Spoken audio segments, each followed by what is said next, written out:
अगर दूसरों के जोर पर उड़कर दिखाओगे तो अपने पैरों से उड़ने का हुनर भूल जाओगे।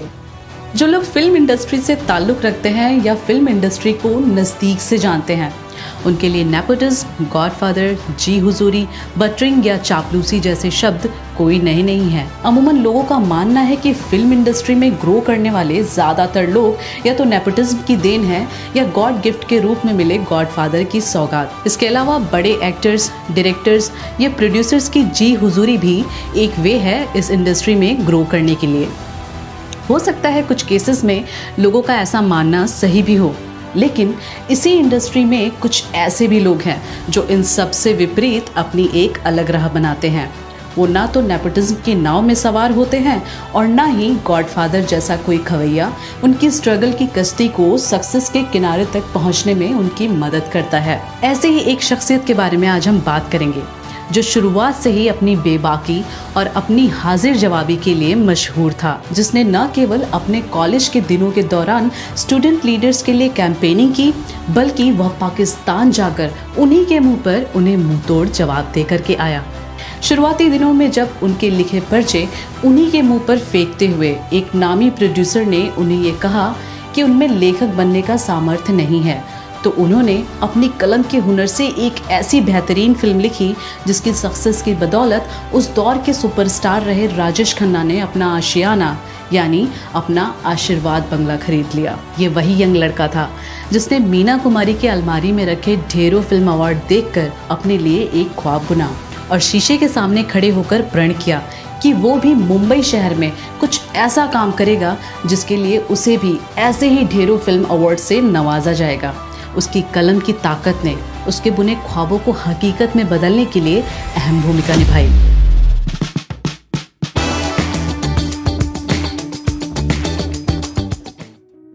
नमस्कार, मूंगफली टॉकीज की किस्सा सीरीज में आपका स्वागत है। मैं हूं अपराजिता शर्मा और आज हम जिक्र कर रहे हैं ग्वालियर से मुंबई और मुंबई से राज्यसभा के एमपी तक का सफर तय करने वाले जावेद अख्तर साहब का।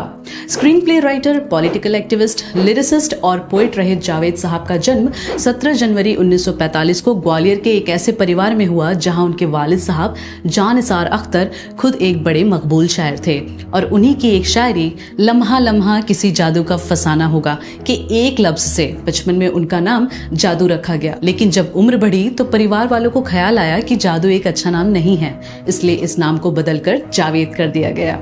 जादू से जावेद बने इस जादूगर की कलम का जलवा कुछ ऐसा चला कि जवां दिलों की धड़कनों से लेकर उम्र दराज लोगों के किस्सों कहानियों तक में इस खास नाम का जिक्र आम होने लगा। बचपन में वालदा के इंतकाल और परिवार की रोजमर्रा की जरूरतों के लिए मसरूफ वालिद नन्हे जावेद को ज्यादा वक्त तो नहीं दे पाए, लेकिन विरासत में मिले कलम के इस नायाब तोहफे की बदौलत जावेद ने खासे इज्जत और शोहरत कमाई। अपनी शुरुआती पढ़ाई लखनऊ में पूरी करने के बाद वो आगे की पढ़ाई के लिए अलीगढ़ मुस्लिम यूनिवर्सिटी गए, जहां उनकी बात करने की शैली और बेबाक अंदाज ने सभी को उनका कायल बना दिया। अपनी इसी अदा की बदौलत उन्होंने कॉलेज के कई डिबेट कॉम्पिटिशन्स जीते और यूनिवर्सिटी इलेक्शन के दौरान स्टूडेंट लीडर्स के लिए उनकी पार्टी की कैंपेनिंग भी की। बड़े और नामी शायर खानदान से ताल्लुक रखने वाले जावेद अख्तर ग्वालियर, लखनऊ, अलीगढ़ और भोपाल का सफर तय करते हुए 1964 में जब बंबई की माया नगरी पहुंचे तो इस नगरी में माया उनके हाथ आने का नाम ही नहीं ले रही थी। बहरहाल उन्हें कई दिन सिर्फ चने खाकर और कई रात पेड़ के नीचे सोकर गुजारनी पड़ी, लेकिन इस संघर्ष के बीच उनके कई दोस्त बने और साहिल लुधियानवी एक ऐसा नाम है जिनसे जावेद का एक अलग ही रिश्ता बना। कहते हैं मुश्किल वक्त में पैसे की तंगी के चलते जब जावेद साहब ने साहिल लुधियानवी से कुछ काम दिलवाने के लिए मदद मांगी तो साहिल, जो खुद इस तंगी के दौर से निकल कर आए थे, इसलिए जानते थे कि सर्वाइवल के लिए पैसे की क्या अहमियत है, उन्होंने काम दिलवाने के लिए तो कोई वादा नहीं किया, लेकिन टेबल की तरफ इशारा करते हुए बोला कि ये तुम्हारे लिए है, तुम रख लो, तुम्हारे काम आएंगे। जावेद ने टेबल पर देखा, वहां 200 रुपए रखे थे। ये एक कामयाब इंसान की, एक प्रतिभाशाली और स्वाभिमानी इंसान के प्रति संवेदनशीलता ही थी कि उन्होंने बिना बताए जावेद की मजबूरी को समझ लिया और बिन मांगे उन्हें 200 रुपए उधार दे दिए। लेकिन इस पूरे वाक्य में साहिर ने ना तो जावेद से नजरें मिलाई और ना ही खुद पैसे उठाकर उनके हाथ में दिए, क्योंकि वो नहीं चाहते थे कि जावेद को ऑकवर्ड महसूस हो। धीरे धीरे वक्त बीतता रहा और जावेद अख्तर असिस्टेंट डायरेक्टर के काम से लेकर 100 रुपए के मासिक वेतन पर डायलॉग राइटर के काम से होते हुए उस मुकाम पर आप पहुंचे जहां उन्होंने सलमान खान के वालिद सलीम खान साहब के साथ जोड़ी बनाकर फिल्में लिखनी शुरू की। इन दोनों की सक्सेसफुल जोड़ी ने लगभग 12 साल एक साथ काम किया और इस बीच इस जोड़ी ने सीता और गीता, यादों की बारात, जंजीर, हाथ की सफाई, दीवार, शोले, क्रांति, मिस्टर इंडिया जैसी आइकॉनिक फिल्मों से ना सिर्फ खुद नाम, इज्जत और पैसा कमाया बल्कि पूरी राइटर लॉबी को भी वो रिस्पेक्ट दिलवाई जो उससे पहले उन्हें इस फिल्म इंडस्ट्री में नहीं दी जा रही थी। 1971 में आई हाथी मेरे साथी सलीम जावेद जोड़ी की पहली फिल्म थी। इस फिल्म को करने के लिए राजेश खन्ना को बहुत बड़ा अमाउंट ऑफर हुआ था, लेकिन उनको इसकी स्क्रिप्ट पसंद नहीं आई थी और वो ये फिल्म छोड़ना भी नहीं चाहते थे। इसलिए उन्होंने इस फिल्म को लिखने के लिए सलीम जावेद को चुना और सलीम जावेद की इस जोड़ी ने फिल्म हाथी मेरे साथी की कहानी को कुछ इस तरह पिरोया कि फिल्म बॉक्स ऑफिस पर हिट साबित हुई और उनकी इस फिल्म की बदौलत उस दौर के सुपरस्टार रहे राजेश खन्ना ने अपना आशियाना यानी अपना आशीर्वाद बंगला खरीदा। इसी बीच त्रिशूल, दीवार और काला पत्थर जैसी कुछ ऐसी भी फिल्में रहीं जिसमें कहानी सलीम जावेद की थी और गाने साहिल लुधियानवी के। इसलिए अक्सर वो लोग एक साथ बैठकर फिल्म की कहानी, स्क्रीन प्ले, डायलॉग्स और गानों पर चर्चा किया करते थे। इस दौरान जावेद अक्सर शरारत में साहिर से कहा करते थे, साहिर साहब आपके वो 200 रुपए मेरे पास हैं, अब कमाता हूँ इसलिए दे भी सकता हूँ लेकिन दूंगा नहीं। जावेद की ये बात सुनकर साहिर मुस्कुरा पड़ते थे और साथ बैठे बाकी लोग जब उनसे पूछते कि कौन से 200 रुपए, तो साहिर जावेद की तरफ इशारा करके कह देते, इन्हीं से पूछ लीजिए। ये सिलसिला लंबा चलता रहा, लेकिन न साहिर साहब ने कभी पैसे वापस मांगे और न ही जावेद साहब ने कभी उनके वो रुपए दिए।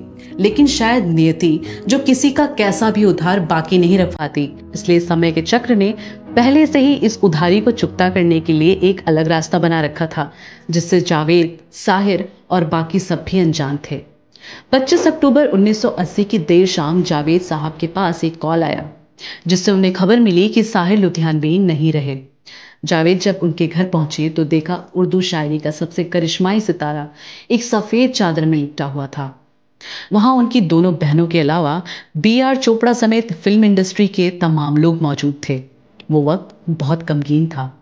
रात भर के इंतजार के बाद साहिर को सुबह पूरे मुस्लिम रस्म रवायत के साथ जुहू कब्रिस्तान में सुपुर्दे खाक किया जाना था। ये वही कब्रिस्तान था जिसमें मोहम्मद रफ़ी, मजरूह सुल्तानपुरी, मधुबाला और तलत महमूद की कब्रें हैं। जनाजे के साथ आए तमाम लोग कुछ देर बाद वापस लौट गए, लेकिन जावेद काफ़ी देर तक कब्र के पास ही बैठे रहे। कुछ देर बाद जब वो अपनी नम आंखों के साथ वापस लौटने लगे तो उन्हें पीछे से किसी ने आवाज़ दी। जावेद ने पलटकर देखा तो साहिर साहब के एक दोस्त अशफाक साहब थे। उन्होंने नाइट सूट पहन रखा था। शायद उन्हें सुबह सुबह ही खबर मिली थी और वो वैसे ही घर से निकल आए थे। उन्होंने आते ही जावेद साहब से कहा, आपके पास कुछ पैसे पड़े हैं क्या? वो कब्र बनाने वाले को देने हैं। मैं तो जल्दीबाजी में ऐसे ही आ गया। जावेद साहब ने अपना बटुआ निकालते हुए पूछा, कितने रुपए देने हैं? उन्होंने कहा 200 रुपए। शायद उस लम्हा फिल्म की कहानी लिखने वाले जावेद साहब को भी एहसास हुआ होगा कि उनकी जिंदगी का ये पल भी बिल्कुल किसी फिल्म की कहानी की तरह है। 200 रुपए से शुरू हुई दो लोगों के आपसी रिश्ते की जीवंत कहानी का अंत 200 रुपए की अदायगी पर आकर खत्म हो गया। साहिर साहब के इंतकाल के लगभग 2 साल बाद 1982 में ये मशहूर सलीम जावेद की जोड़ी भी एक दूसरे से अलग हो गई। हालांकि दोनों ने ही खुलकर कभी भी किसी को नहीं बताया कि इसकी अचानक क्या वजह रही, लेकिन इसमें सबसे अच्छी बात यह रही कि एक दूसरे से अलग होने के बाद दोनों ने ही कभी भी किसी भी पर्सनल या प्रोफेशनल प्लेटफॉर्म पर एक दूसरे के लिए कुछ तलक बात नहीं बोली। हर बार पूछने पर बस यही जवाब मिला कि हर चीज़ की एक एक्सपायरी डेट होती है और उनके पार्टनरशिप की भी एक एक्सपायरी डेट थी। एक दूसरे से अलग होने के बाद दोनों की एकाध फिल्म छोड़कर ज़्यादातर फिल्में कामयाब साबित नहीं हुई, लेकिन यश चोपड़ा के कई बार कहने के बाद जावेद अख्तर ने उनकी फिल्म सिलसिला के लिए गाने लिखे जो कि बहुत पसंद किए गए और उसके बाद से उनके गाने लिखने का सिलसिला आज तक बरकरार है। फिल्म इंडस्ट्री के अलावा जावेद साहब ने बतौर राज्यसभा MP एक पॉलिटिकल एक्टिविस्ट के रूप में भी काम किया। राज्यसभा में दिए गए उनके अग्रणी सोच और समझ के कई भाषणों को आज भी ऑनलाइन सुनना पसंद किया जाता है।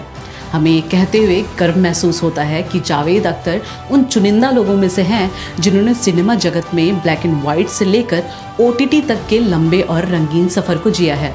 उन्होंने भारतीय सिनेमा को शोले के गब्बर से लेकर जंजीर का एंग्री यंग मैन तक दिया है। इसके अलावा उनके लिखे लगभग सभी गाने तीनों जनरेशन के एज ग्रुप वालों के द्वारा पसंद किए जाते हैं।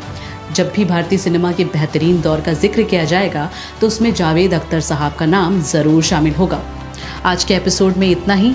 अगले एपिसोड में फिर किसी नए किस्से के साथ हाजिर होंगे। तब तक के लिए शुक्रिया। अगर आप भी इस तरह के अनसुने किस्सों को सुनना पसंद करते हैं तो आप हमारे चैनल को सब्सक्राइब कर सकते हैं। अगर आपको एपिसोड अच्छा लगा हो तो आप लाइक और शेयर भी कर सकते हैं। आपका लाइक हमें और बेहतर करने के लिए मोटिवेट करता है। या आप अपनी पसंद का कोई प्रोग्राम चाहते हैं तो आप हमें कमेंट करके बता सकते हैं या आप हमें मेल भी कर सकते हैं।